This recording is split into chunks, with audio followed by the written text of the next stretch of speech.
खलक़कुम मिन नफ्सिन वाहिदा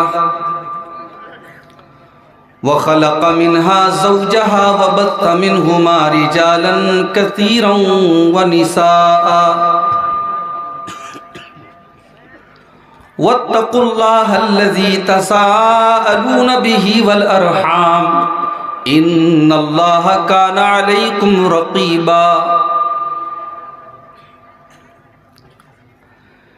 या अय्युहल्लज़ीना आमनुत्तक़ुल्लाह वक़ूलू क़ौलन सदीदा युस्लिह लकुम अअमालकुम व यग़फिर लकुम ज़ुनूबकुम व मन युतिइल्लाह व रसूलहू फ़क़द फ़ाज़ फ़ौज़न अज़ीमा। अम्मा बअद फ़इन्न खैरल हदीस किताबुल्लाह व खैरल हदी हदी मुहम्मदिन सल्लल्लाहु अलैहि वसल्लम व शर्रल उमूरि मुहदसातुहा व कुल्ल मुहदसतिन बिदअह व कुल्ल बिदअतिन ज़लालह व कुल्ल ज़लालतिन फिन्नार। अऊज़ु बिल्लाहि मिनश शैतानिर रजीम। बिस्मिल्लाहिर रहमानिर रहीम। क़ुल इन काना आबाउकुम व अबनाउकुम व इख़वानुकुम व अज़वाजुकुम व अशीरतुकुम व अम्वालुन इक़्तरफ़्तुमूहा व तिजारतुन तख़शौना कसादहा व मसाकिनु तरदौनहा अहब्ब इलैकुम मिनल्लाहि व रसूलिही व जिहादिन फ़ी सबीलिही फ़तरब्बसू हत्ता यअतियल्लाहु बिअम्रिही वल्लाहु ला यहदिल क़ौमल फ़ासिक़ीन। सदर मोहतरम, उलमाए किराम, मोहतरम बुज़ुर्गों, नौजवान साथियों, पर्दा नशीन माँ और बहनों, प्यारे बच्चों, चाँद शहर का ये प्रोग्राम जो हर साल बड़े शानदार तरीक़े से आप हज़रात की मेहनत से, अल्लाह की तौफ़ीक से मुनक़्क़िद होता है, आज भी ये प्रोग्राम बहुत ही खूबसूरत प्रोग्राम चल रहा है। रात के तकरीबन 1:30 बज रहे हैं। आम तौर से अब धीरे धीरे जलसों का जो माहौल बन रहा है, 12 बजे के बाद लोग नहीं टिकते हैं, घरों को जाने लगते हैं। लेकिन आप हजरात का इतनी देर तक बैठे रहना, सुकून से बैठे रहना, और फिर जिस मकसद के लिए प्रोग्राम हुआ है, मदरसे के लिए चंदा हो रहा है, उसमें बढ़ चढ़ करके हिस्सा लेना, कोई सीमेंट दे रहा है, कोई सामान दे रहा है, कोई कैश रकम दे रहा है, ये बहुत अच्छी चीज़ है। और इस बात की दलील है कि हमारे और आपके दिल में कहीं ना कहीं इस गए गुजरे दौर में भी इस्लाम की मोहब्बत मौजूद है, अल्लाह और उसके रसूल की मोहब्बत मौजूद है। अल्लाह इस मोहब्बत को कायम रखे। अल्लाह ताला हमें और आपको अपने माल के ज़रिए, अपने टाइम के ज़रिए, अपने जिस्म के ज़रिए इस्लाम के लिए हम जो कुछ भी कर सकते हैं, हम सबको करने की तौफीक अता फरमाए। मेरे भाइयों, हमारी ज़िंदगी का मकसद यही है। हम इस दुनिया में सिर्फ खाने, कमाने और इंजॉय करने के लिए नहीं आए। खाने, कमाने और इंजॉय करने का काम तो काफिर भी करता है, मुशरिक भी करता है। जब हमने कह दिया ला इलाहा इल्लल्लाह मुहम्मदुर रसूलुल्लाह,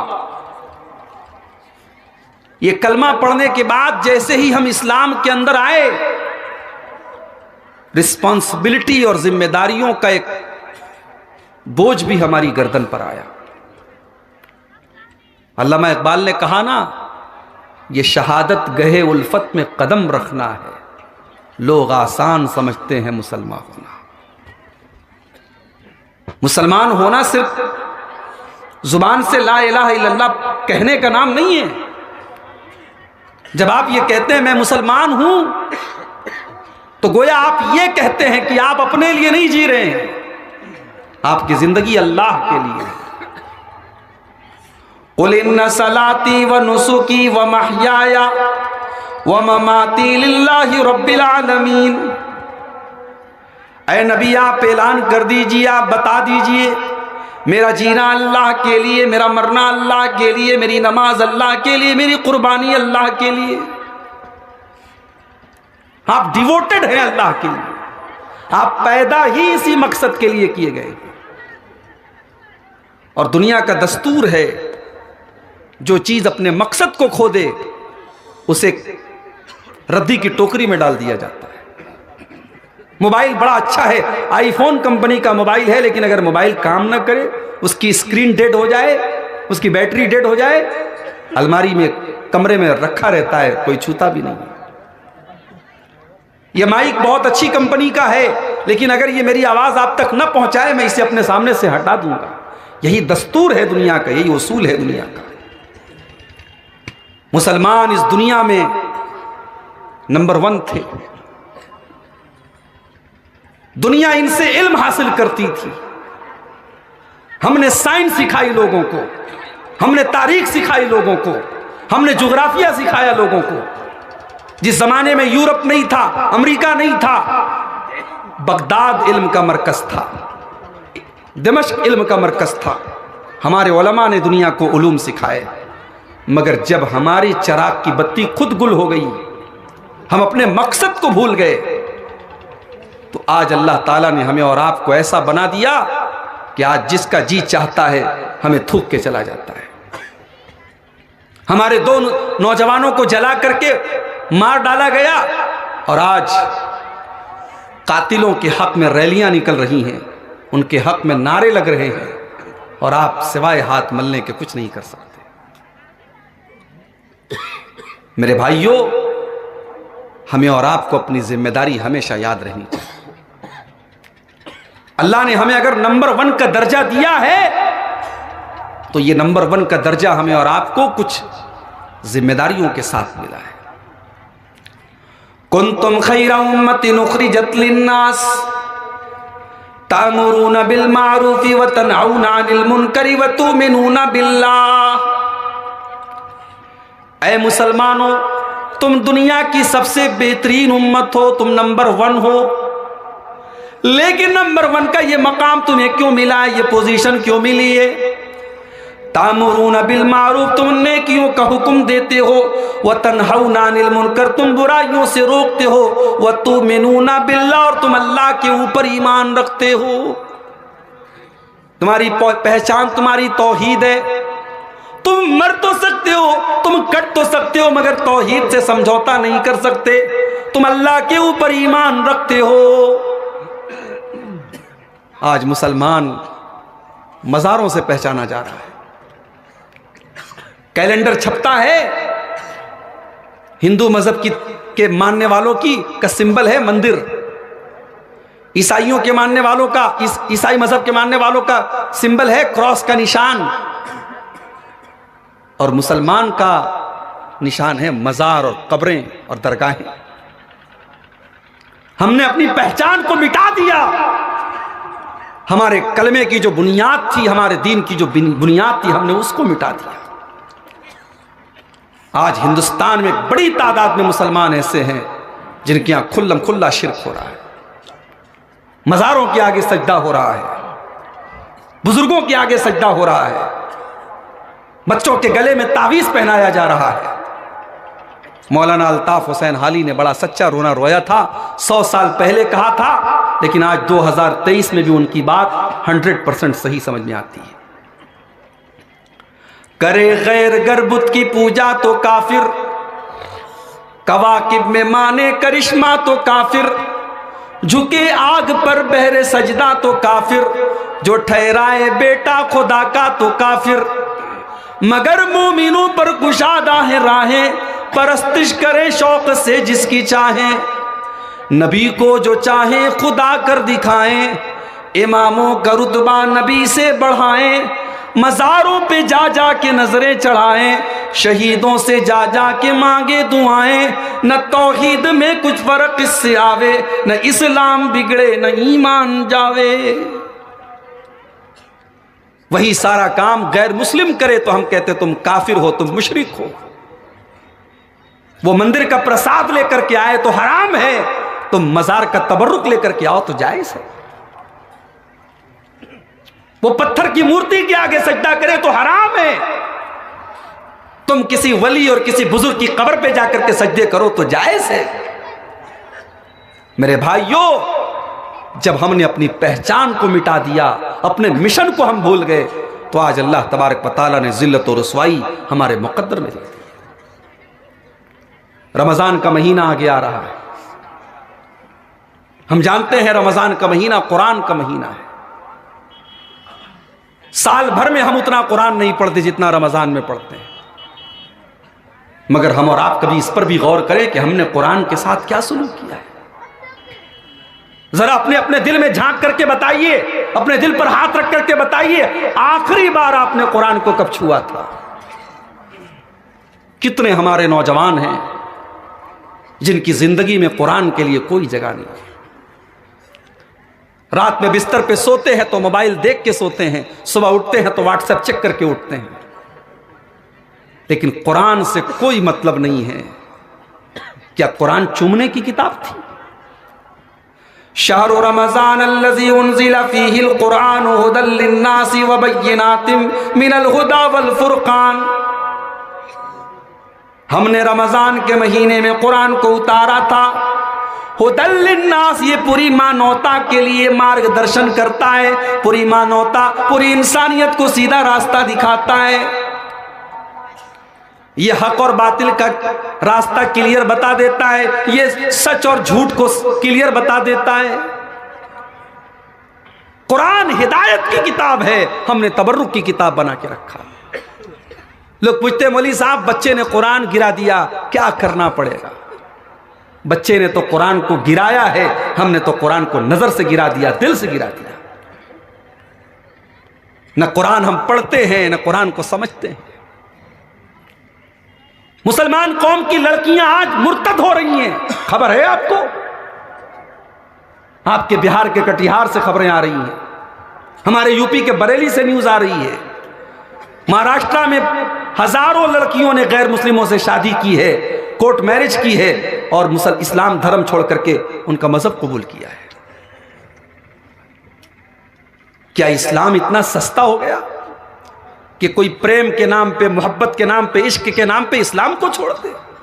नहीं मेरे भाई, इस्लाम तो वो कीमती चीज है, इंसान जान दे दे मगर ईमान न दे, ये तो वो कीमती चीज है। इस्लाम तो वो नेमत है, हम 5 टाइम की नमाज में 17 बार अल्लाह से इसी नेमत का सवाल करते हैं, इहदिनस सिरातल मुस्तकीम सिरातल लजीना अनअमता अलैहिम गैरिल मग़दूबि अलैहिम वलद्दाल्लीन। ऐ अल्लाह, तू हमको सिरात मुस्तकीम पर चलने की तौफीक दे। तूने इस्लाम के ऊपर हमको चलाया है, इस इस्लाम के ऊपर चलने की तौफीक दे। इस्लाम तो वो नेमत है कि मरते दम तक जिसकी हिफाजत करनी है। हम हर खुतबे में वो आयत पढ़ते हैं, वला तमूतुन्न इल्ला व अंतुम मुस्लिमून, तुम्हें मौत ना आए मगर इस्लाम की हालत में। उससे बड़ा बदनसीब कौन होगा जो दुनिया से चला जाए और उसके पास इस्लाम ना हो, उसके पास ईमान ना हो। एक मुसलमान गरीब है, मजदूर है, सूखी रोटी खाता है, चटनी रोटी खाता है, अच्छा मकान भी नहीं है, अच्छे कपड़े भी नहीं है, बहुत आला लाइफ स्टाइल भी नहीं है, मगर इस्लाम की हालत में दुनिया से जाता है। कल अल्लाह की बारगाह में वो बड़ी खुशी के साथ कहेगा, अल्लाह मेरे पास अच्छा मकान तो नहीं था, आला जिंदगी तो नहीं थी, जमीन और जायदाद तो नहीं थी, प्रॉपर्टी तो नहीं थी, मगर अल्लाह मैं तौहीद को लेकर के आया हूं, मैं ईमान को लेकर के आया हूं। और बड़े बड़े खरबपति आएंगे, बड़े बड़े अरबपति आएंगे, आए अल्लाह मैं जमीन भर के सोना लेकर के आया हूं मगर इस्लाम मेरे पास नहीं है, तौहीद मेरे पास नहीं है। अल्लाह फरमाएगा तुम्हें जहन्नम की आग में जलना पड़ेगा, तुम्हारे पास जमीन भर के सोना तो है मगर तौहीद की अमानत तुम्हारे पास नहीं है। वो इतनी बड़ी नेमत है। आज मुसलमान लड़कियां इस्लाम को छोड़ करके मुर्तद हो रही। मेरी प्यारी माओ बहनों, इस्लाम तो वो नेमत है। जब हजरत सुमैया रजी अल्लाह ताला अन्हा को अबू जहल ने हाथ पैर बांध दिया, सामने जवान बेटे को अम्मार को बांध दिया, सामने शौहर को बांध दिया, ऐ सुमैया तू इस्लाम को छोड़ दे, तू मुर्तद हो जा, तू ला इलाहा इल्लल्लाह को छोड़ दे, ऐ सुमैया मैं तुझे छोड़ दूंगा। सुमैया की उम्र 50 के पार है, बूढ़ी हो चुकी हैं, लेकिन हाय हाय इस बूढ़ी औरत के अंदर अल्लाह ने ईमान की कैसी ताकत रखी है। अय अबू जहल तुझे जो करना है कर ले, तो सुमैया के दिल से ईमान नहीं निकाल सकता। सोच ले सुमैया, बहुत बुरी सजा तुझे दूंगा, मंजूर है मुझे। ऐ सुमैया मैं तेरे बदन के कपड़े उतार दूंगा, तेरे जवान बेटे के सामने तुझे नंगा कर दूंगा। एक मां को के लिए कितनी बड़ी अजियत की बात है, कितनी शर्म की बात है, उसके जवान बेटे के सामने उसको नंगा कर दिया जाए। मगर ईमान वो दौलत है मेरे भाई, जिसको बचाने के लिए सुमैया ने अपने जवान बेटे के सामने नंगे होने की अजियत को गवारा कर लिया, मगर ईमान से कॉम्प्रोमाइज नहीं किया। सुमैया रजी अल्लाह ताला अन्हा के बदन के कपड़े उतार लिए गए, जवान बेटे अम्मार के सामने उसकी मां को नंगा कर दिया गया। चश्मे फलक ने यह मंजर भी देखा कि बाप और बेटे के सामने मां को, शौहर के सामने बीवी को नंगा कर दिया जाता है, फिर भी वो औरत, वो सुमैया इस्लाम को छोड़ने को तैयार नहीं है। बड़ी बेदर्दी से अबू जहल ने सुमैया को आखिरी वार्निंग दी, सुमैया अभी तेरे पास मौका है, तू इस्लाम को छोड़ दे, तू ला इलाहा इल्लल्लाह का इनकार कर दे, हमारे 360 बुतों का इकरार कर ले। ऐ सुमैया मैं तुझे कपड़े पहना दूंगा, मैं तुझे टॉर्चर करना छोड़ दूंगा। सुमैया मुस्कुरा के कहने लगी, नहीं नहीं, ये दिल अब ला इलाहा इल्लल्लाह के अलावा किसी और रास्ते पर नहीं जा सकता। इस दिल में अल्लाह की और उसके रसूल की मोहब्बत आ चुकी है। मोहब्बत रसूल और अल्लाह और उसके रसूल की मोहब्बत का आज मजाक बना के रख दिया हम लोगों ने। हमने समझा ही नहीं कि मोहब्बत रसूल किस चिड़िया का नाम है। कोई चादर निकाल के भीख मांग रहा है, उसको मोहब्बत रसूल का नाम दिया जा रहा है। कोई 12 रबीउल अव्वल को जुलूस निकाल रहा है, डीजे बजा रहा है, कोई उसको मोहब्बत रसूल समझ रहा है। कोई बाइक पर अस्सलातु वस्सलाम अलैका या रसूल अल्लाह का झंडा लगा रहा है, उसको मोहब्बत रसूल समझ रहा है।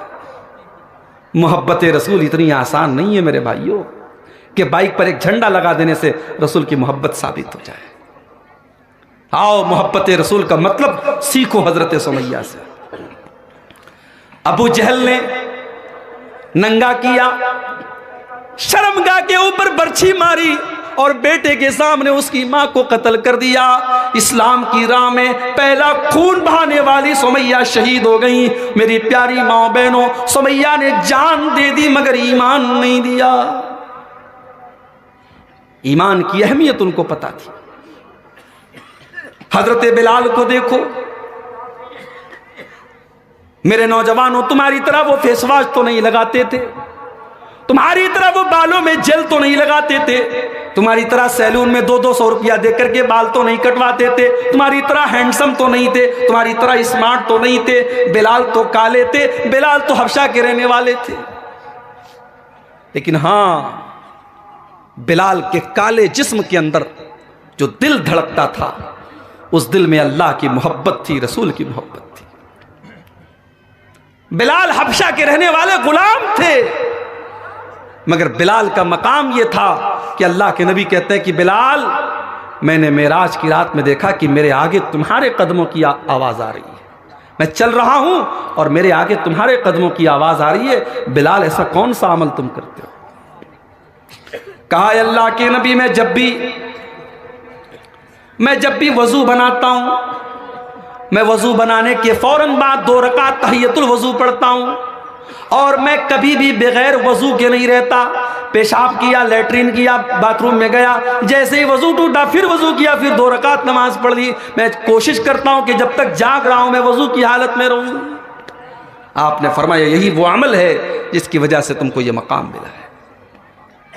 बिलाल को उनका मालिक उमैया बिन खल्फ अरब की तपती हुई रेत पर लिटा देता है, सीने पर गर्म पत्थर रख देता है। ऐ बिलाल, हम तुझे टॉर्चर करना नहीं चाहते, तुझे तकलीफें देना नहीं चाहते। ऐ बिलाल, तू इस्लाम को छोड़ दे, तू ला इलाहा इल्लल्लाह को छोड़ दे, हम तुझे तकलीफें देना छोड़ देंगे। अपने चेहरों को क्रीम और पाउडर से सजाने वालों और वालियों, अल्लाह ताला तुम्हारी शक्लें नहीं देखेगा, अल्लाह तो दिल का ईमान देखेगा, तकवा देखेगा। बिलाल खूबसूरत नहीं है, मगर ऐ बिलाल, मेरी जिंदगी कुर्बान हो जाए आप पर। अल्लाह ने आपके दिल में कितना मजबूत ईमान दिया है। बिलाल के सीने की चर्बी पिघल रही है, बिलाल की पीठ तपती हुई रेत पर पिघल रही है, बिलाल के सीने पर गर्म पत्थर रखा हुआ है, मगर बिलाल कहते हैं अहद अहद अहद, मेरा रब एक है, मेरा माबूद एक है, मेरा अल्लाह एक है। ये पेशानी झुकेगी तो उसके आगे झुकेगी, मैं इबादत करूंगा तो उसकी करूंगा, मैं उसके अलावा किसी और की इबादत नहीं कर सकता। ये शहादत गहे उल्फत में कदम रखना है। लोग आसान समझते हैं मुसलमान होना। ईमान की अहमियत पूछना है तो हजरत खुबैब से पूछो। काफिरों ने पकड़ लिया है, मक्का के मुशरिकों ने पकड़ लिया है, सूली पर चढ़ाने की तैयारी हो रही है। ऐ खुबैब, मरने के पहले कोई अंतिम इच्छा हो तो बता दो। का मरने के पहले 2 रकात नमाज पढ़ना चाहता हूं, का इजाजत है? हजरत खुबैब ने 2 रकात नमाज पढ़ी, बड़ी हल्की नमाज पढ़ी, सलाम फेरा, कहा कि मैंने जानबूझकर के हल्की नमाज पढ़ी, कहीं तुम ये ना समझो मैं मौत के डर से नमाज को लंबा कर रहा हूं। मक्का वालों ने ऑफर पेश किया, कहा खुबैब, मान लो आज तुम्हारी जगह मोहम्मद होते सल्लल्लाहु अलैहि वसल्लम, अगर तुम अपनी जुबान से ये कह दो कि हमारी जगह मोहम्मद होते और उनको सूली दे दी जाती, तो ऐ खुबैब तुम सिर्फ इतना कह दो हम तुम्हें छोड़ देंगे। हाय हाय, खुबैब के सीने पर चोट लगी, खुबैब के दिल को तकलीफ पहुंची। कहा मक्का के काफिरों, तुम तो ये कहते हो कि मेरी जगह मोहम्मद होते, अरे खुबैब को तो ये भी गवारा नहीं है कि मेरी जान बच जाए, मेरी जान को माफ कर दिया जाए और मेरे नबी को बदले में मेरे नबी के पाँव में कांटा चुभोया जाए। मैं अपने नबी के पाँव में कांटा चुभो करके भी अपनी जान बचाना नहीं चाहता। ये थी मोहब्बत रसूल। एक साल इत्तेफाक से कलियाचक में मेरा प्रोग्राम था, 12 रबीउल अव्वल की तारीख में। फरक्का से मालदा जाने में, कलियाचक जाने में आधा घंटे के सफर में मुझे 3 घंटे लग गए, क्योंकि आशिकाने रसूल का जुलूस निकल रहा था। जिस नबी ने अपनी उम्मत की लड़कियों को पर्दे में रहने का हुक्म दिया, उस नबी की मोहब्बत के नाम पर जवान लड़कियां जुलूस को देखने के लिए बाहर निकल रही हैं।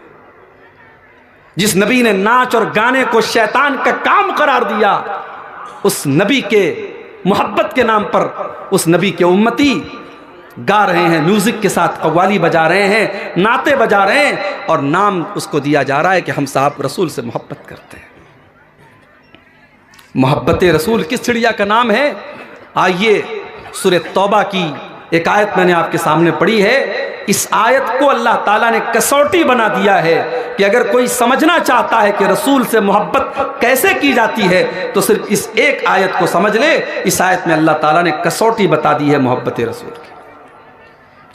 वैसे भी हम लोगों को 24 नंबर कहा जाता है, तो 24 नंबर वालों की को यह आयत तो जरूर याद होनी चाहिए। सूरह तौबा की 24 नंबर की आयत, कुल इनका ना बाउकुम, ऐ नबी आप ऐलान कर दीजिए, आप बता दीजिए, अगर तुम अपने बाप दादा से मोहब्बत करते हो, वो अबनाउकुम, अगर अपनी औलाद से मोहब्बत करते हो, वही इख्वानुकुम, अगर अपने भाइयों से मोहब्बत करते हो, वाज़वाजुकुम, अगर अपनी बीवियों से मोहब्बत करते हो।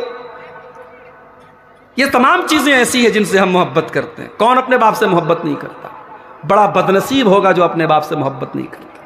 हैं कुछ लोग हैं ऐसे, सारे जमाने से मुस्कुरा के मिलते हैं, बाप से मिलते हैं तो ऐसा लगता है कि एहसान कर रहे हैं। सारे जमाने के साथ अखलाक अच्छा है, बाप के साथ बड़ी बदतमीजी से, बड़े रूखे तरीके से बात करते हैं। कभी अपनी मां के पास बैठो ना, अपने बाप के पास बैठो ना, तो कुरान कहता है वक़्फ़िज़ लहुमा जनाहज़्ज़ुल्ल मिनर रहमा, अपनी रहमत के बाजुओं को बिछा दो। ये तुम्हारी कायनात के सबसे मोहतरम लोग हैं। अल्लाह ने अपनी इबादत के बाद अगर किसी का हक बताया है तो माँ बाप का बताया है। माँ बाप के पास बैठो तो अदब से बैठो। अल्लाह ने जब लोगों से बात करने का हुक्म दिया तो फरमाया कि लोगों से अच्छी बात करो, वक़ूलू लिन्नासि हुस्ना, लोगों से भली बात करो। लेकिन जब माँ बाप से बात करने का हुक्म दिया तो फरमाया वक़ुल लहुमा क़ौलन करीमा, अपने माँ बाप से अदब के साथ बात करो, इज्जत के साथ बात करो। जब आप बाप बनते हैं तब आपको एहसास होता है, जब एक औरत मां बनती है तब उसको एहसास होता है कि मां बाप किस चीज का नाम है। मेरी 2 महीने की बच्ची है। मैं सफर में थका हारा घर पहुंचता हूं, रात में 2 बजे बच्ची उठती है, रोती है, मुझे नींद लग रही है, मगर बच्ची का रोना बर्दाश्त नहीं होता है। बाप की मोहब्बत गालिब आ जाती है। रात को 2 बजे 3 बजे बच्ची को उठा करके गोद में ले लेता हूं, खिलाता हूं उसको। बाप की मोहब्बत तकाजा करती है मेरे भाई।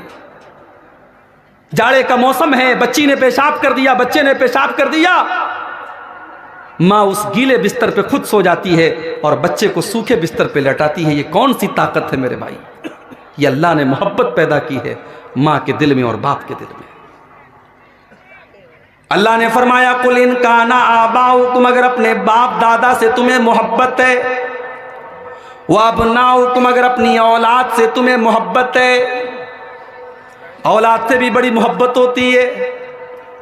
जमीन जायदाद बनाता है औलाद के लिए, खून पसीना एक करता है औलाद के लिए, हराम कारोबार तक करता है औलाद के लिए, नाजायज तरीके भी अपनाता है औलाद के लिए। अल्लाह ने फरमाया अगर तुम्हें अपनी औलाद से मोहब्बत है, वह इखवानुकुम, अगर अपने भाइयों से मोहब्बत है। भाई की भी मोहब्बत होती है। भाई को कोई बुरा भला कह दे, इंसान लड़ बैठता है, मेरे भाई को तुमने कह दिया। वाज़वाजुकुम, बीवियों से मोहब्बत है। जाहिर है बीवी भी मोहब्बत करने की चीज है। मियां बीवी का रिश्ता मोहब्बत का रिश्ता है। ये बॉस का और नौकर का रिश्ता नहीं है, माफ कीजिएगा। कुछ लोग बड़े फख्र से कहते हैं मेरी बीवी तो मुझे देख के डर जाती है। तो तुम इंसान कहाँ हो? तुम तो शेर हो गए, बंदर हो गए तुम। इंसान की बीवी इंसान को देख करके प्यार करती है, मोहब्बत करती है। आपका अखलाक ऐसा हो कि आप घर में जाएं तो बीवी खुश हो जाए। आप मोबाइल पर बात करें तो बीवी आपसे बात करने में खुशी महसूस करे। ये कोई अच्छी बात नहीं है कि आपकी बीवी डर जाए, आपके बच्चे डर जाए। मियाँ बीवी का रिश्ता मोहब्बत का रिश्ता है। अल्लाह ने फरमाया वअज़वाजुकुम, अगर तुम्हें अपनी बीवियों से मोहब्बत है, वअम्वालुन इक़्तरफ़्तुमूहा, और अगर तुम्हें अपने माल से मोहब्बत है जो तुम कमा कमा के लाते हो। माल से भी मोहब्बत नेचुरल है। कोई अगर ये कहता है कि साहब मुझे पैसे से मोहब्बत नहीं, झूठ बोल रहा है वो। आलिम को भी मोहब्बत है, जाहिल को भी मोहब्बत है। कोई ऐसा नहीं जो ये कहे कि मुझे माल से मोहब्बत नहीं है। व इन्नहु लिहुब्बिल खैरि लशदीद, इंसान को माल से बहुत मोहब्बत है। व तिजारतुन तख्शौना कसादहा, और ए नबी आप कह दीजिए अगर तुम्हें उस तिजारत से, उस बिजनेस से, उस कारोबार से मोहब्बत है जिस कारोबार के तुम मंदी के शिकार होने से डरते हो। कारोबारी को सबसे ज्यादा यही डर होता है मेरा कारोबार मंदी का शिकार ना हो जाए, कारोबार में मंदा ना आ जाए, कारोबार ढीला ना पड़ जाए। वह मसाकिन तरज़ौनहा, और वो घर और मकान जो तुम बड़े शौक से बनाते हो, अगर उस मकान से तुमको मोहब्बत है। अल्लाह ने 8 चीजों का नाम लिया।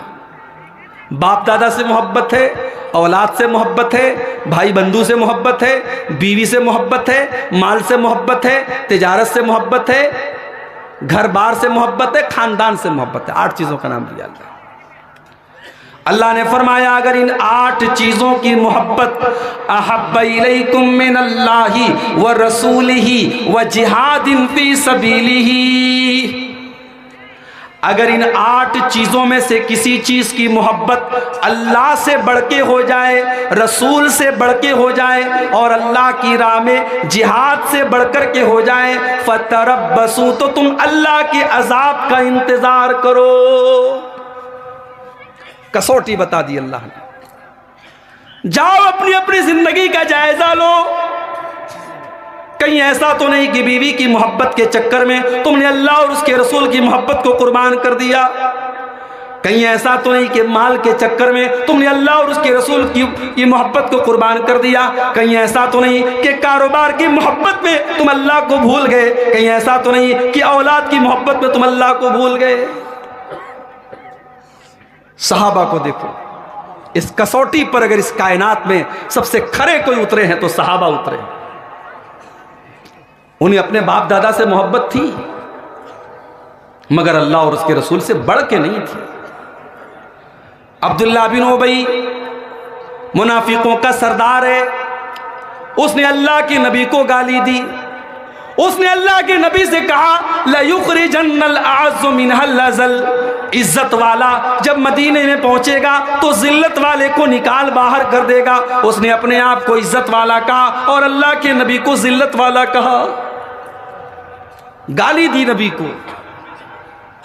उसका बेटा अब्दुल्ला, वो मुसलमान था, सहाबी था। बेटे के कान में अपने बाप के जुमले पड़ गए। बेटे के कान में बाप के जुमले पड़ गए।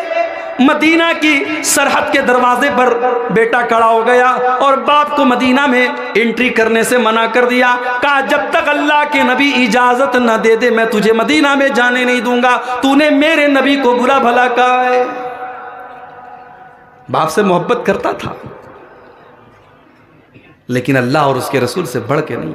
तूने मेरे नबी को गाली दी, मैं तुझे मदीना में जाने नहीं दूंगा। अल्लाह के नबी आए, समझाया, ठीक है तुम्हारे बाप ने मुझे बुरा भला कहा है, कोई बात नहीं, जाने दो उसे। कहा, अल्लाह के नबी अगर कभी मेरे बाप की गुस्ताखियों की वजह से अगर कत्ल करने का ऑर्डर दें तो सबसे पहले मुझे कत्ल कर दे। मेरा बाप आपके बारे में गलत जुमले बोलता है, मैं अपने बाप को अपने हाथों से कत्ल कर दूंगा। इस्लाम से बढ़ के, अल्लाह और उसके रसूल से बढ़ के बाप से मोहब्बत नहीं थी। वह अबनाउकुम, औलाद से बढ़कर के तुम्हें अल्लाह और उसके रसूल की मोहब्बत होनी चाहिए। जंगे बद्र का मैदान याद करो। अबू बकर सिद्दीक मुसलमान है, उनका बेटा अब्दुर्रहमान काफिर है। अबू बकर सिद्दीक मुसलमानों की तरफ से लड़ रहे हैं, बेटा काफिरों की तरफ से लड़ रहा है। बार बार बाप बेटे का सामना होता है। बेटा अपने बाप को छोड़ देता है कि ये तो मेरा बाप है, इससे मैं इसके ऊपर मैं हमला नहीं करूंगा। जंग खत्म हो जाती है। बाद में अब्दुर्रहमान भी मुसलमान हो जाते हैं। अपने बाप से कहते हैं, अब्बा जान, गज़वे बद्र में बार बार आपका मुझसे सामना हो रहा था और मैं आपको नजरअंदाज कर रहा था कि आप मेरे बाप हैं, कहीं ऐसा ना हो कि मेरी तलवार से आपकी गर्दन कट जाए। कहा, बेटा अगर तेरी गर्दन मेरी तलवार के नीचे आई होती तो मैं तुझे कभी न छोड़ता, इसलिए कि मैं उस वक्त अपने बेटे की हैसियत से नहीं, अल्लाह और उसके रसूल के दुश्मन की हैसियत से तुझसे जंग कर रहा था। वअबनाउकुम, अपनी औलाद से बढ़कर के तुम्हें अल्लाह और उसके रसूल से मोहब्बत होनी चाहिए। वइख्वानुकुम, अपने भाइयों से बढ़कर के तुम्हें अल्लाह और उसके रसूल से मोहब्बत होनी चाहिए। हजरत मुसअब इब्न उमैर, इनका एक भाई था, उसका नाम था उबैद। वो गज़वे उहुद में, गज़वे बद्र में अरेस्ट हुआ, गिरफ्तार हुआ। एक सहाबी ने उसको गिरफ्तार किया। हजरत मुसअब इब्न उमैर की नजर पड़ी। कहा कि ये बड़े अमीर बाप का बेटा है, इसको कस के बांध दो, इसकी मां से बड़ी रकम मिलेगी, बड़ा पैसा मिलेगा। अपने ही सगे भाई के बारे में कहा, इसको कस के बांध दो, इससे बहुत पैसा मिलेगा। मुसअब इब्न उमैर के भाई ने, अबू उबैद ने कहा कि तू तो मेरा भाई है, तू ऐसा कैसे बोल सकता है? कहा कि तू मेरा भाई नहीं है, इन्नहु अखी दूनक, जिसने तुझे अरेस्ट किया है वो मेरा भाई है। तू इस्लाम के अंदर नहीं है, इसलिए मेरा तुझसे कोई भाईचारा नहीं है। भाई की मोहब्बत अपनी जगह है, अल्लाह और उसके रसूल की मोहब्बत अपनी जगह है। आज तो यहां सगा भाई अपने सगे भाई के खिलाफ मुकदमा कर रहा है, जमीन जायदाद का लफड़ा चल रहा है, अदालतों में केस चल रहा है। वहां नबी ने एक ऐलान किया, मक्का के मुहाजिर मदीना के अंसारी के भाई हैं। नबी के एक ऐलान पर मदीना के अंसारियों ने मक्का के मुहाजिरों के लिए अपनी जान कुर्बान कर दी। वाज़वाजुकुम, अपनी बीवियों से बढ़कर के तुम्हें अल्लाह और उसके रसूल से मोहब्बत होनी चाहिए। बीवी से बहुत मोहब्बत है, मगर जहां बीवी की मोहब्बत अल्लाह और उसके रसूल की मोहब्बत से टकरा जाए, वहां बीवी की मोहब्बत को कुर्बान कर दिया जाएगा। बीवी कहती है, अरे सुनते हो, याद है कल कितनी तारीख है? कितनी तारीख है? अरे कल 7 फरवरी है, 7 मार्च है। अच्छा, तो अरे आप भी कितने बुद्धू हैं, भूल गए हमारी शादी की सालगिरह है, एनिवर्सरी मनाना है, कल केक लाएंगे कि नहीं लाएंगे? केक आ रही है साहब, एनिवर्सरी मनाई जा रही है। मदरसे में चंदा देने के लिए 100 रुपया निकल रहा है और एनिवर्सरी के लिए 500 की केक बड़ी आसानी से आ रही है। बच्चे का जन्मदिन आया, बर्थडे मनाया जा रहा है, हैप्पी बर्थडे, बच्चे का केक काटा जा रहा है। मेरे भाइयों, ये बर्थडे, ये एनिवर्सरी, ये फादर्स डे, ये मदर्स डे, ये इस्लाम का कल्चर नहीं है, माफ कीजिएगा।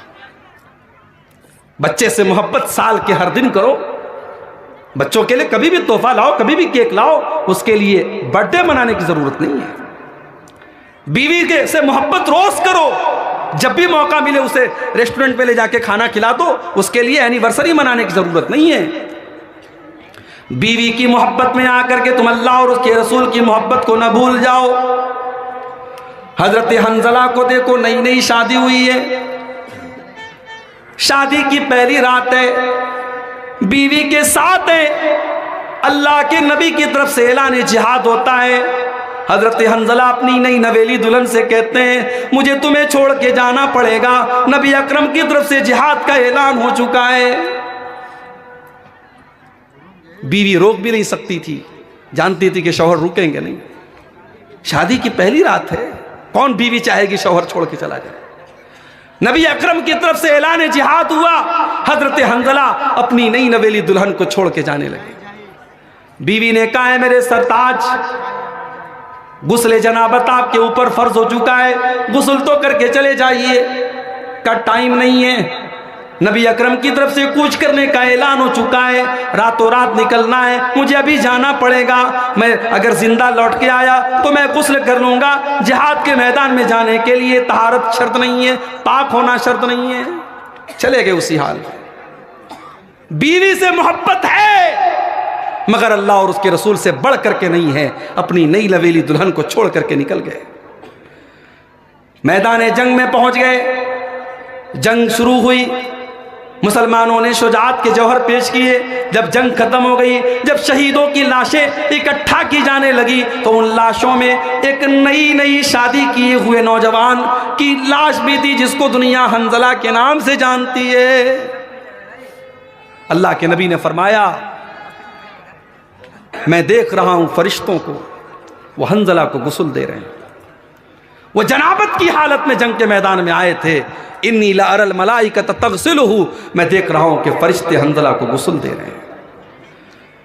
वाज़वाजुकुम, तुम्हें अपनी बीवियों से मोहब्बत होनी चाहिए, मगर अल्लाह से बढ़ के नहीं होनी चाहिए, रसूल से बढ़ के नहीं होनी चाहिए।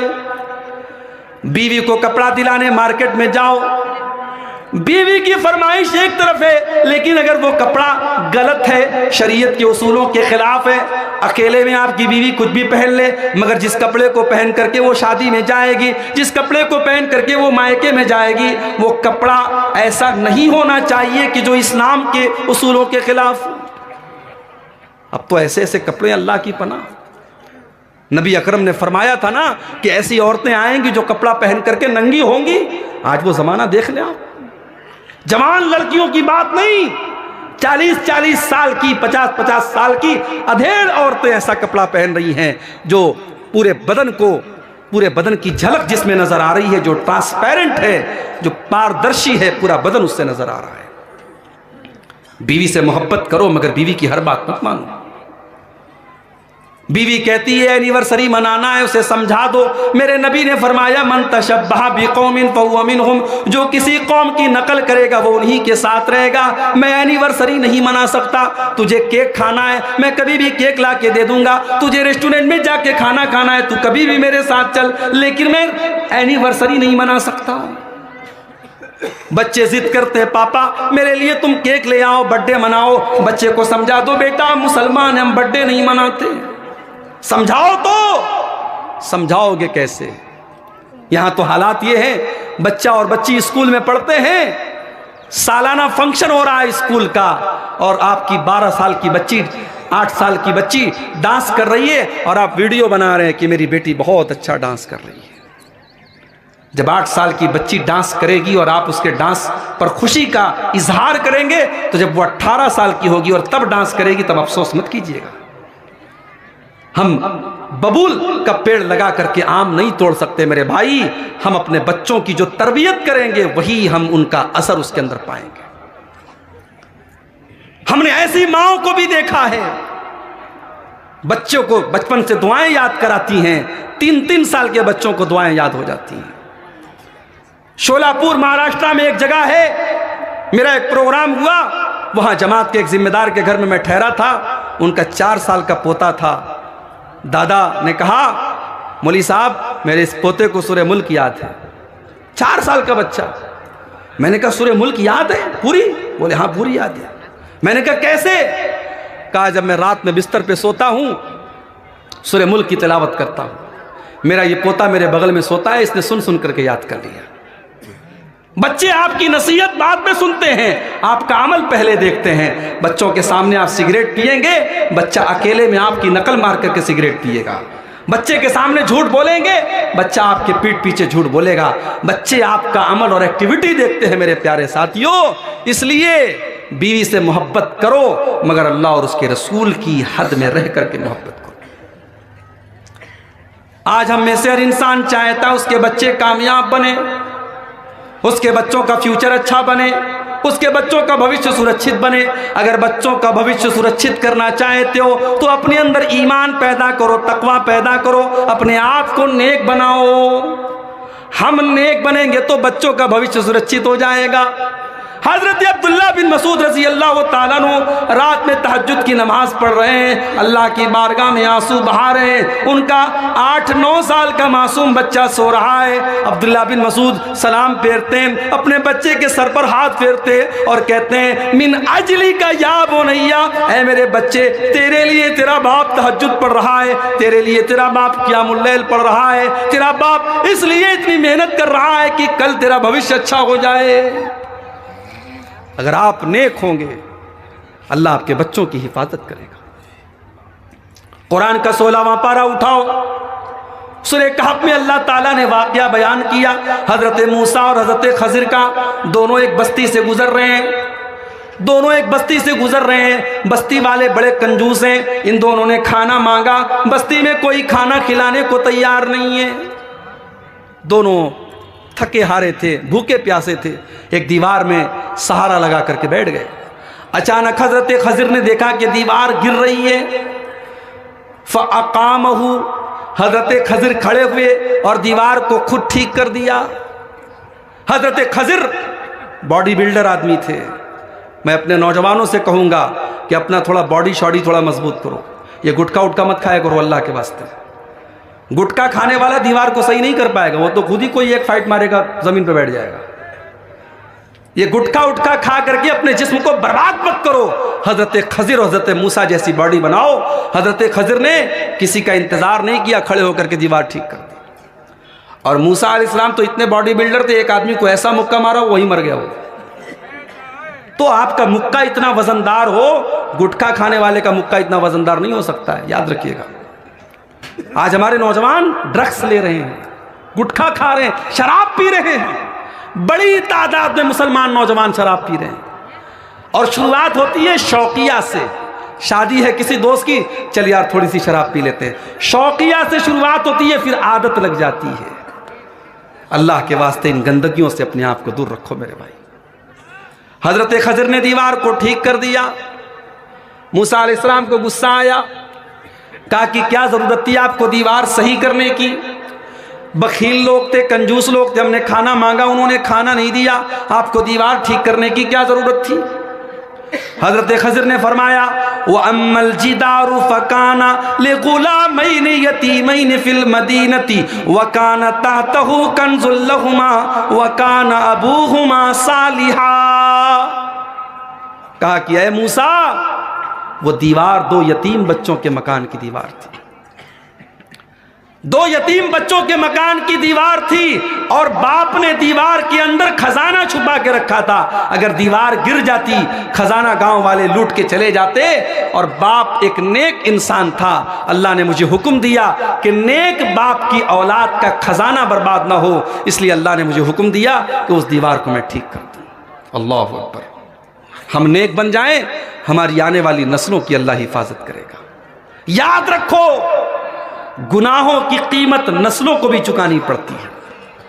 आपके गुनाहों की कीमत आपकी आने वाली नस्लों को चुकानी पड़ेगी और आपकी नेकियों का फल आपकी आने वाली नस्लों को भी मिलेगा। इसलिए अगर अपनी औलाद की भलाई चाहते हो तो अपने को दीनदार बनाओ, अपने को तकवा वाला बनाओ, अपने आप को जहन्नम से बचाने वाला, जहन्नम से बचने वाले अमाल अपने अंदर पैदा करो। अल्लाह ने फरमाया व अज़वाजुकुम, अगर अपनी बीवियों से मोहब्बत करते हो तो बीवी से बढ़कर के अल्लाह और उसके रसूल से मोहब्बत होनी चाहिए। व अशीरतुकुम, और अपने खानदान से बढ़कर के तुम्हें अल्लाह और उसके रसूल से मोहब्बत होनी चाहिए।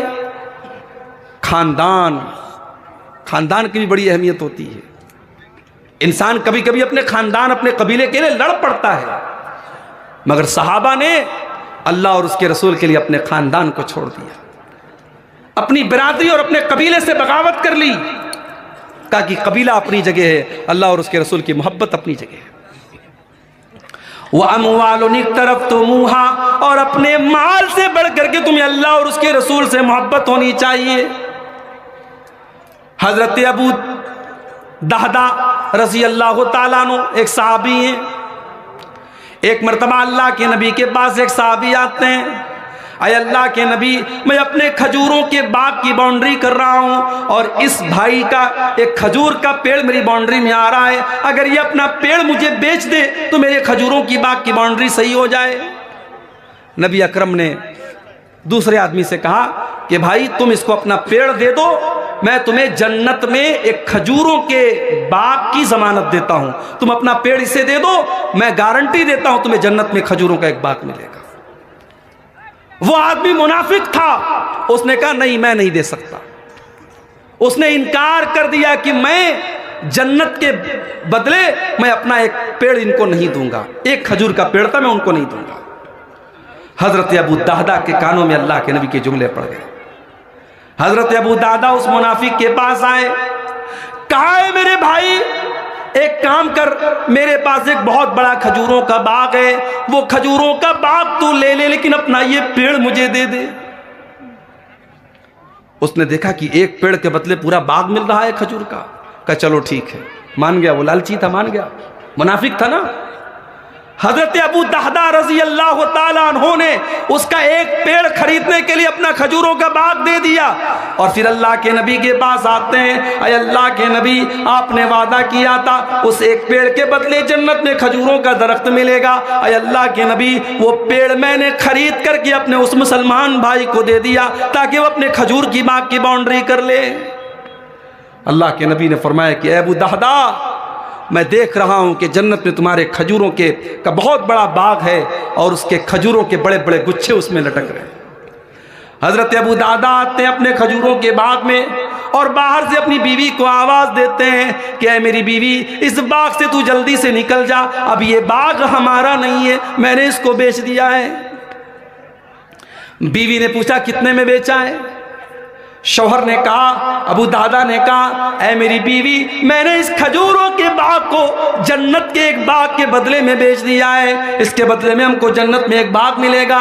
बीवी ने बेसाख्ता कहा, ऐ अबू दादा, आपने बड़े फायदे का सौदा किया है, बड़े मुनाफे का सौदा किया है। ये कह करके वो बाहर निकल गई। माल से मोहब्बत थी मगर अल्लाह और उसके रसूल से बढ़ के नहीं थी मेरे भाई। हजरत सुहैब रूमी को देखो, ये बेचारे बचपन में गुलाम बन करके मक्का में आए, फिर मेहनत करके, मजदूरी करके, कारोबार करके तरक्की करते हैं, पैसा कमाते हैं, फिर अल्लाह के नबी के ऊपर ईमान लाते हैं, मुसलमान हो जाते हैं। फिर जब अल्लाह के नबी मदीना चले जाते हैं तो सुहैब रूमी भी मदीना जाने की तैयारी करने लगते हैं। सारा सामान इकट्ठा किया, सारा माल इकट्ठा किया और अल्लाह के नबी के पास जाने की तैयारी करने लगे। मक्का वालों ने इनके ऊंट की लगाम पकड़ ली, नकेल पकड़ ली। कहां जा रहे हो? कहा मदीना जा रहा हूं नबी के पास। कहा कि बड़ा अच्छा, सारा पैसा तुमने मक्का में रह करके कमाया और सब लेकर के तुम मदीना जाना चाहते हो, हम तुम्हें नहीं जाने देंगे। तुम खाली हाथ आए थे, तुम्हें खाली हाथ जाना पड़ेगा। ऐ सुहैब रूमी, हम तुम्हें एक पैसा भी अपने साथ ले जाने नहीं देंगे। कहा ठीक है, कोई बात नहीं। सारी जिंदगी भर की कमाई मक्का के काफिरों के हवाले कर दी और खाली हाथ हजरत सुहैब रूमी रजी अल्लाह तआला अन्हु मदीना पहुंचे। जब मदीना पहुंचे, अल्लाह के नबी फजर की नमाज पढ़ा रहे थे। आपने सलाम फेरा, देखा सुहैब रूमी आए हुए हैं। अल्लाह के नबी ने गले लगाया, कहा सुहैब रूमी, मुझे अल्लाह की तरफ से बता दिया गया है तुमने मदीना में हिजरत करने के लिए अपनी जिंदगी भर की कमाई को दांव पे लगा दिया है। कद रबी तलबैया, कद रबी तलबैया। ऐ सुहैब रूमी, तूने बड़े फायदे का सौदा किया है, तूने कोई घाटा नहीं कमाया, तूने फायदा कमाया है। ये थे सहाबा, माल से मोहब्बत थी मगर अल्लाह और उसके रसूल से बढ़ के नहीं थी। वतिजारतुन तखशौन कसादहा, और ऐ मुसलमानों, तुम्हें अपने कारोबार से बढ़ करके, अपनी तिजारत से बढ़ करके अल्लाह और उसके रसूल से मोहब्बत होनी चाहिए। मदीना के अंदर सूखा पड़ा, कहत पड़ गया, अनाज के दाने दाने को लोग तरसने लगे। उस्मान गनी ने ऊंटों का गेहूं से भरा, अनाज से भरा काफिला मुल्क के शाम से मंगवाया और मदीना की मार्केट में हजरत उस्मान गनी का काफिला आकर के खड़ा हो गया। मदीना के अनाज के सब व्यापारी आ गए जो यहूदी थे। उन्होंने हजरत उस्मान गनी से कहा कि आप अपने अनाज को हमें बेच दें, इस वक्त मदीना में अनाज की बड़ी किल्लत है, हम मुंह मांगे दाम पर इसको बेचेंगे, आप हमसे प्रॉफिट कमा लें। क्या कितना प्रॉफिट दोगे तुम? कहा कि उस्मान गनी, आप जो 10 का माल लाए हैं हम 12 का लेने को तैयार हैं। कहा मुझे ज़्यादा प्रॉफिट मिल रहा है। कहा हम 10 का 15 देने को तैयार हैं। कहा ज़्यादा प्रॉफिट मिल रहा है। कहा कि हम 10 का 20 देने को तैयार हैं। कहा कि मुझे तो उससे भी ज़्यादा मिल रहा है। मदीना के ताजिरों ने कहा, यहूदियों ने कहा, ऐ उस्मान गनी, हम तुम्हें डबल दे रहे हैं, तुम्हें कौन हमसे ज़्यादा प्रॉफिट दे रहा है? उस्मान गनी ने फरमाया, ओ लोगों, मेरा अल्लाह कुरान में कहता है जो एक नेकी करेगा उसका बदला हम 10 गुना से लेकर के 700 गुना तक देंगे। जाओ, मैंने ये सारा का सारा अनाज मदीना के गरीबों में तकसीम कर दिया। तिजारत से मोहब्बत है मगर अल्लाह से बढ़ के नहीं है, रसूल से बढ़ के नहीं है मेरे भाई। वह मसाकिन तरज़ौनहा, और अपने घर बार से बढ़ करके तुम्हें अल्लाह और उसके रसूल से मोहब्बत होनी चाहिए। मकान से मोहब्बत करते थे मगर ज़रूरत पड़ी तो अपने मकानों को, अपने घर बार को छोड़ करके मक्का से मदीना चले गए, खाली हाथ चले गए। ये कसौटी है मोहब्बत रसूल की। कुरान की इस आयत को याद कर लो, सूरह तौबा की ये 24 नंबर की आयत हमें कसौटी बता रही है मेरे प्यारे साथियों। आज हमारी जिंदगियों में मोहब्बत रसूल के नाम पर सिर्फ दावा ही दावा है और हमें सिर्फ दूसरों से शिकवा नहीं है, हमें अपने जमात अहले हदीस के नौजवानों से भी शिकवा है। आज हमारे अंदर भी बहुत कमियां हैं। हम इसी पर नाज ना करें कि साहब हम मज़ारों पे सजदे नहीं करते, हम शिरक नहीं करते। जहेज का लेन देन तो हम भी कर रहे हैं ना। हमारे ज्यादातर नौजवान आज दाढ़ी मुंडे हैं कि नहीं है? आज उनके लिबास में, उनकी चाल ढाल में सुन्नत रसूल की मुखालफत है कि नहीं है? क्या सिर्फ सीने पर हाथ बांध लेने से और आमीन जोर से बोल लेने से और रफ़ाए दैन कर लेने से नबी की मोहब्बत साबित होती है? नहीं। अगर नबी से मोहब्बत है तो आपकी सूरत भी नबी वाली होनी चाहिए, आपकी सीरत भी नबी वाली होनी चाहिए, आपका शादी ब्याह भी नबी वाला होना चाहिए, आपका अखलाक भी नबी वाला होना चाहिए, आपका लेन देन भी नबी वाला होना चाहिए। नबी अकरम के दौर में ऐसे भी मामलात आए, बहुत सारी ऐसी चीज़ें भी सामने आई कि सहाबा के मर्जी के खिलाफ मामला था, मगर अल्लाह और उसके रसूल के हुक्म पर उन्होंने अपनी मर्जी को कुर्बान कर दिया। अगर आपने दीन को अपनी मर्जी से चलाया तो आपने कौन सा कमाल किया? कमाल तो यह है कि आप अपनी मर्जी को कुर्बान कर दें अल्लाह और उसके रसूल के दीन के नाम पर। एक वाकया सुनाता हूं और फिर इंशाअल्लाह हम बात को ख़त्म करेंगे कि देखिए अल्लाह और उसके रसूल के आगे अपनी इच्छा और अपनी ख्वाहिशात को सहाबा ने कैसे कुर्बान किया था। हज़रत मुगीरा बिन शोबा रज़ी अल्लाह तआला अन्हु बड़े मशहूर सहाबी हैं। उन्होंने एक अंसारी लड़की को निकाह का पैगाम भेजा, रिश्ता तय हो गया। नबी अकरम के पास आते हैं, अय अल्लाह के नबी, मैंने एक अंसारी लड़की को निकाह का पैगाम भेजा है। आपने पूछा कि क्या आपने लड़की को देखा है? कहा लड़की को देखा नहीं है। आपने कहा जाओ देख लो।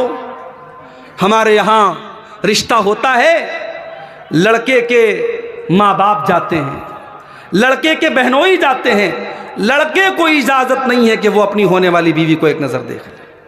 फोटो वगैरह को मैं सही नहीं मानता।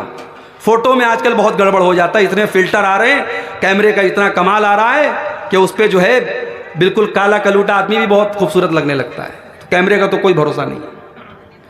लेकिन शरीयत ने इजाजत दी है, जब आप रिश्ता तय करें, आपको रिश्ता हर तरीके से पसंद है, तो एक बार लड़के को लड़की के सामने आमने सामने एक बार दिखाना चाहिए। ये शरीयत का मसला है, ये शरीयत का मसला है मेरे भाई।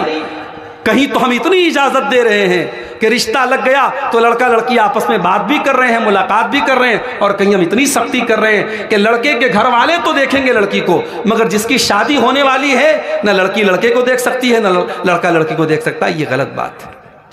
अल्लाह के नबी ने कहा तुम एक नजर देख सकते हो। अब बड़े गौर से सुनिएगा, इसी वाक़े पर मैं तकरीर को ख़त्म कर रहा हूँ क्योंकि रात भी काफ़ी हो रही है, आप भी थक चुके हैं सुनते सुनते। अब हज़रत मुगीरा बिन शोबा रज़ी अल्लाह तआला अन्हा लड़की के घर पहुँचे। इब्ने माजा की सही रिवायत है। लड़की के घर पहुँचे, लड़की के माँ बाप के सामने अपनी ख्वाहिश का इजहार किया कि मैं अपनी होने वाली बीवी को देखना चाहता हूँ। हदीस के अल्फाज हैं फ़कअन्नहुमा करिहा ज़ालिका। लड़की के माँ बाप को ये बात बड़ी बुरी लगी। अल्लाह अकबर। गैरत वाले लोग थे, गैरत वाले लोग थे। गैरत जिंदा होती है तो अपना होने वाला दामाद भी हमारी बेटी को देखे, ये लोग पसंद नहीं करते। और जब गैरत मर जाती है तो जवान बेटी को बेपर्दा पूरे गांव में लोग घुमाते हैं, जवान बहन को पूरे गांव में घुमाते हैं। जब गैरत मर जाती है मेरे भाइयों, तब ये तमाम चीजें होती हैं। कहा कि नहीं, हमें यह पसंद नहीं है कि तुम हमारी बेटी को शादी के पहले देखो, हम नहीं पसंद करते। माँ बाप ने मना कर दिया। मुगीरा बिन शोबा वापस आने लगे। लड़की अंदर पर्दे से सारी बात सुन रही थी। लड़की ने अपने माँ बाप से कहा इनकाना अम्र रसूलिल्लाह सल्लल्लाहु अलैहि वसल्लम, अय मेरी अम्मी जान, है मेरे अब्बू जान, आप ये भूल रहे हैं कि ये अल्लाह और उसके रसूल का हुक्म पेश कर रहा है। अय अम्मी, अय अब्बू, अगर ये अल्लाह और उसके रसूल का हुक्म है तो इसको मुझे देख लेने दीजिए, और अगर ये झूठ बोल रहा है तो मैं अल्लाह का वास्ता दे करके कहती हूँ कि मुझे देखने की कोशिश मत कर। हज़रत मुगीरा बिन शोबा ने कहा नहीं, मैं सच बोल रहा हूँ, अल्लाह के रसूल ने मुझे इजाज़त दी है। उन्होंने लड़की को देखा, पसंद आई, निकाह हो गया और बड़ी मोहब्बत के साथ दोनों मियाँ बीवी रहने लगे। ये होती है मोहब्बत रसूल। अब आखिरी चीज़ जो बयान करके बात ख़त्म कर रहा हूँ, आपने मोहब्बत रसूल की कसौटी तो सुन ली। मोहब्बत रसूल के तकाजे क्या हैं, कैसे पता चले कि हाँ हमें रसूल से मोहब्बत है? तो 4 काम कर लो, 4 काम कर लो, इससे प्रूफ हो जाएगा कि हाँ आपको नबी से मोहब्बत है। फल्लज़ीना आमनू बिही, जो लोग नबी के ऊपर ईमान लाते हैं, व अज़्ज़रूहु, जो नबी का एहतराम करते हैं, व नसरूहु, जो नबी की मदद करते हैं, व तबउन नूर अल्लज़ी उनज़िला माहू, और जो नबी के साथ जो रोशनी आई है, जो नूर आया है, उस नूर की पैरवी करते हैं, फ़उलाइका हुमुल मुफ़्लिहून, वही लोग कामयाब होने वाले। 4 काम कर लो। पहला काम, नबी पर ईमान लाओ। डॉक्टर जाकिर नायक ने एक मौके पर कहा था कि अगर कोई ला इलाहा इल्लल्लाह पढ़ता है और मोहम्मदुर रसूलुल्लाह नहीं पढ़ता है, अल्लाह को तो एक मानता है लेकिन अल्लाह के रसूल को रसूल नहीं मानता है, तो 99.99% तो यही पॉसिबिलिटी है कि वो जहन्नम में जाएगा, लेकिन 0.01% इस बात का इम्कान है कि वो जन्नत में जाएगा। डॉक्टर जाकिर नायक का मैं बहुत एहतराम करता हूं, बहुत बड़े स्कॉलर हैं, बहुत मेहनती हैं, मगर जाहिर है उनकी अपनी एक फील्ड है। हर इंसान हर फील्ड में दखल दे ये मुनासिब नहीं है। फतवा देना ये मुफ्ती का काम है। हर आदमी जो तकरीर करे वो फतवा दे ये मुनासिब नहीं है। कोई तकरीर अच्छी करता है, कोई लिखता अच्छा है, अब जो तकरीर अच्छी कर रहा है वो लिखने का काम करे ये मुनासिब नहीं है। डॉक्टर जाकिर नायक की ये बात गलत थी। जो अल्लाह के रसूल को रसूल ना माने उसकी 0% भी गुंजाइश नहीं है जन्नत में जाने की, इसलिए कि अल्लाह के नबी फरमाते हैं कि मेरे दुनिया में आने के बाद वल्लज़ी नफ्सी बियदिही, उस अल्लाह की कसम जिसके हाथ में मेरी जान है, जो मुझे अल्लाह का रसूल नहीं मानता है वो जन्नत में नहीं जा सकता, जन्नत हराम है उसके ऊपर। तो नबी पर ईमान लाना जरूरी है। नबी से मोहब्बत तो महात्मा गांधी भी करते थे, उन्होंने लिखा है अपनी किताबों में, अल्लाह के नबी के बारे में बड़ी अच्छी अच्छी बातें लिखी है, लेकिन ईमान नहीं लाए। बहुत बड़े बड़े लोगों ने अल्लाह के रसूल के बारे में बड़ी तारीफी बातें लिखी है, लेकिन ईमान नहीं लाए। ईमान लाना जरूरी है कामयाब होने के लिए। अबू तालिब अल्लाह के नबी के चचाएं, सारी जिंदगी अल्लाह के नबी का सपोर्ट करते रहे, मगर अल्लाह के नबी के ऊपर ईमान नहीं ला सके। जब आखिरी टाइम आया, अल्लाह के नबी ने कहा कि चचा आप कलमा पढ़ दीजिए, ला इलाहा इल्लल्लाह पढ़ दीजिए, मैं इस कलमे के जरिए अल्लाह ताला के यहाँ आपके लिए बहस करूंगा। मगर अबू तालिब के बगल में अबू जहल बैठा था, अब्दुल्ला बिन उमैया बैठा था। उन दोनों ने कहा कि ऐ अबू तालिब अपने बाप दादा का मजहब मत छोड़ना। बुरे दोस्त हमेशा लुटिया डुबो देते, याद रखो। अबू तालिब कलमा पढ़ लेते, मगर उन दोनों ने इतना भड़काया, बाप दादा का नाम लेकर के अबू तालिब ने कलमा नहीं पढ़ा। और आखिरी सेंटेंस जो उनके मुंह से निकला, आखिरी जुमला, उन्होंने कहा अला मिल्लत अब्दुल मुत्तलिब, मैं अपने बाप अब्दुल मुत्तलिब के मजहब पर दुनिया से जा रहा हूं। कलमा नहीं पढ़ सके। अबू तालिब ने ईमान कबूल नहीं किया। अल्लाह के नबी फरमाते हैं इसलिए अबू तालिब को भी जहन्नम में डाला जाएगा। ये अलग बात है, उन्होंने नबी का साथ दिया था तो उनको हल्का अजाब होगा, और वो हल्का अजाब भी ये होगा कि उनको आग का जूता पहनाया जाएगा जिससे उनका दिमाग खोलेगा। आग की जूती पहनाई जाएगी जिससे उनका दिमाग खोलेगा। तो नबी पर ईमान लाना बहुत जरूरी है मेरे भाई।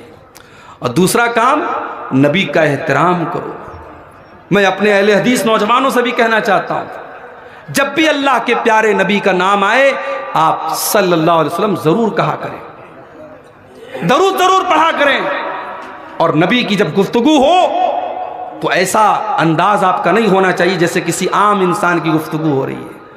अल्लाह के नबी मोहसिन इंसानियत हैं, रहमते कायनात हैं, सारे इंसानों के सरदार हैं, सारे नबियों के सरदार हैं।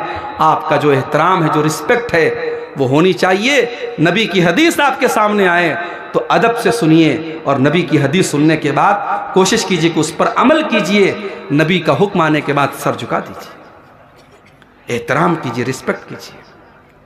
हमारा यह अकीदा नहीं है कि नबी हमारे जैसे थे, माफ कीजिए, नबी इंसान थे लेकिन नबी हमारे जैसे नहीं थे। अल्लाह ताला ने बहुत सारे कमालात से नवाजा था। अल्लाह के नबी सो रहे हैं, उठ करके बगैर वजू किया आपने नमाज पढ़ ली, और सहाबा से कहा मेरी आंखें सो रही थी, दिल जाग रहा था। क्या हमारे साथ ऐसा मामला है? सलाम, नमाज आप पढ़ा रहे हैं, पीछे सब लगी हुई है, आपने कहा मैं आगे के साथ साथ पीछे भी देखता हूं, सबको सीधी रखो। क्या हमारे साथ ऐसा मामला है? तो बहुत सारी स्पेशल चीजें थी अल्लाह के नबी के साथ, इसलिए ये कहना कि नबी हमारे जैसे थे ये गलत है। हाँ, नबी इंसान थे, जैसे हम इंसान हैं नबी भी इंसान थे, ये तो सही है, लेकिन हर पहलू से ये कहना कि नबी हमारे जैसे थे, ये अहले हदीस का अकीदा नहीं है। तो नबी पर ईमान लाओ, नबी का एहतराम करो। तीसरी चीज, नबी की मदद करो। नबी की मदद करो यानी नबी के दीन की मदद करो, नबी के मिशन की मदद करो। आज लोग नबी को पहचानते नहीं हैं, आज जो गैर मुस्लिम अल्लाह के नबी के बारे में उल्टी सीधी बातें करते हैं, ये क्या नाम है उसका, यतीनंद सरस्वती, बहुत बेहुदा जुबान इस्तेमाल करता है अल्लाह के नबी के लिए। उसने पढ़ा ही नहीं अल्लाह के नबी को। ये वसीम रिजवी जो हिंदू बन गया, गैर मुस्लिम बन गया, कौन त्यागी, जितेंद्र त्यागी बन गया, उसने अल्लाह के नबी की सीरत को जाना ही नहीं। जो नबी की सीरत को जानेगा वो नबी से कभी नफरत नहीं कर सकता। मेरे भाई, मेरे नबी तो सरापा रहमत थे। हमारा और आपका फर्ज है कि हम खुद नबी की सीरत को पढ़ें और दुनिया को पहचानवाएं कि देखो हमारे नबी ऐसे थे। और याद रखो, दुनिया हमारे किरदार में हमारे नबी का किरदार तलाश करेगी। अगर हमारे अंदर सच्चाई है तो दुनिया को यह मैसेज जाएगा कि ये नबी अकरम के मानने वाले हैं, जो सच बोलते थे ये भी सच बोल रहे हैं। अगर हम झूठ बोलेंगे, हम लोगों के साथ फ्रॉड करेंगे, हम धोखा देंगे, हम बेकसूरों को मारेंगे, तो दुनिया यही सोचेगी कि मोहम्मद के मानने वाले ऐसे होते हैं। हम अपने किरदार से अपने नबी के किरदार को जिंदा करें। और चौथा और लास्ट काम क्या करना है, वत्तबउ नूर अल्लज़ी उन्ज़िला माहू, नबी अकरम जो रोशनी लेकर के आए कुरान और सुन्नत, उस कुरान और सुन्नत को हमें मरते दम तक फॉलो करना है। इबादत में भी फॉलो करना है, शादी ब्याह में भी फॉलो करना है, ज़िंदगी के सारे शोबों में हम कोशिश करें कि हम कुरान और हदीस को फॉलो करें। अल्लाह से दुआ है रब्बुल आलमीन हम सबको अपने नबी से सच्ची मोहब्बत करने की तौफीक अता फरमाए। मोहब्बत रसूल के जो तकाजे मैंने बयान किए हैं, कहने वाले को, सुनने वालों को, सबको अमल की तौफीक अता फरमाए। आज का ये जलसा जिस मदरसे की तामीर व तरक्की के लिए हुआ है, अल्लाह ताला उस मदरसे को और तरक्की अता फरमाए। जिन भाइयों ने इस मदरसे में चंदा दिया है, अल्लाह उनके चंदे को कबूल फरमाए। अभी भी जो लोग पीछे रह गए हैं और मदरसे में ताउन नहीं किया है, अल्लाह उनको भी तौफीक दे कि वो जाते जाते जो भी वो ताउन उन्होंने इरादा किया है इस मदरसे के लिए वो करके जाएं। अल्लाह हमारे चंदे में, हमारी इबादतों में अल्लाह इखलास पैदा फरमाए। अल्लाह जब तक हमें दुनिया में ज़िंदा रखे, इस्लाम पर ज़िंदा रखे और हम सब का खात्मा ईमान पर हो। आमीन व आखिर दावाना अल्हम्दुलिल्लाहि रब्बिल आलमीन। अस्सलामु अलैकुम व रहमतुल्लाह।